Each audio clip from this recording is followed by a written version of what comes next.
Hey guys, Thunder E here and welcome to another edition of Should I Buy?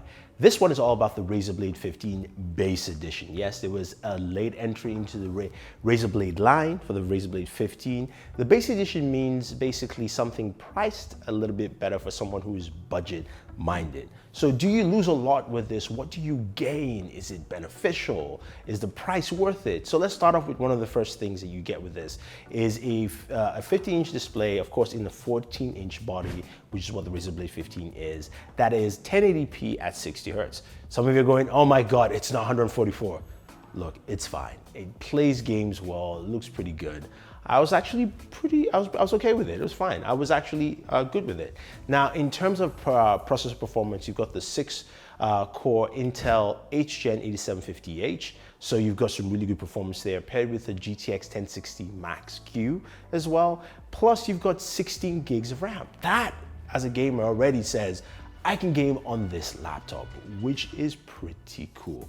Now, so besides the fact that you can actually game on this laptop with that, you also have the fact that it comes with 128 gigabytes of storage, as well as also 1 terabyte. So you've got NVMe at 128, solid state hard drive at 1 terabyte. What's cool about the Razer Blade 15 base edition and all Razer Blades is you can open it up and you can swap. And that's why I really like this device, because packing all that with the GTX 1060 Max-Q, I can upgrade that to a 1 terabyte hard drive right now. You can pick up a Samsung or a Kingston. They're relatively cheap, it's like 100 and something, and that still doesn't break the bank there. If you want to increase the RAM, that's where that becomes, a little bit pricey at 32 gigs of RAM, but at 16, I think you are good to go. And just the idea of doing that makes a whole lot of sense. You just need to go ahead, get, of course, the memory, the hard drive storage. You need a T5 screw, and trust me, I'm just gonna recommend the Xiaomi tool set.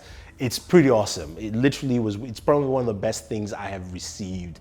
It was easy to basically find all the screws I needed and the screwdrivers I needed for this thing. But that's what you need. You need a T5 screw to open it up. Then you can replace your the NVMe, or you can place the RAM if you want to, and boom, you are ready to roll. And that is so key because it keeps the price down. You still get a lot of that performance in there. Speaking of performance, this thing games like a beast. I'm telling you, like, I was really impressed with how well it handled. Now, gaming performance is just clean, it is smooth. You can see, of course, how well the games handle. I think this is something gamers will definitely like because of just the overall performance. Whether you're playing Call of Duty, whether you're playing Quake, it doesn't matter. I mean, this thing just ran well, especially on a 1080p display. There was no issues, and I like that about it. I know even if you're editing video or you're a content creator, this will work well as well. Now, in terms of battery life here, it's a gaming laptop. Battery life still is not the greatest thing. I would say with that, not gaming, I'm getting maybe about 4.5 hours of battery life watching movies. And then while gaming, of course, it's plugged in, so that really doesn't count. If you don't plug it in, then of course you're running 2 less cores on there.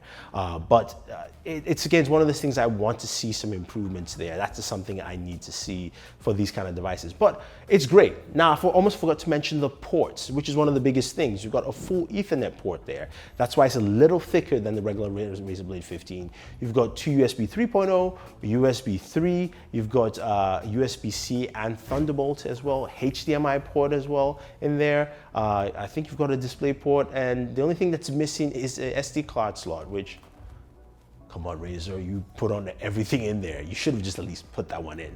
That being said though, I still think this is a really solid buy for a gamer that wants a gaming laptop with performance and still doesn't want to break the bank. I think this is absolutely awesome. It really gives you a whole breadth and range, and I think, yeah, go ahead and buy it.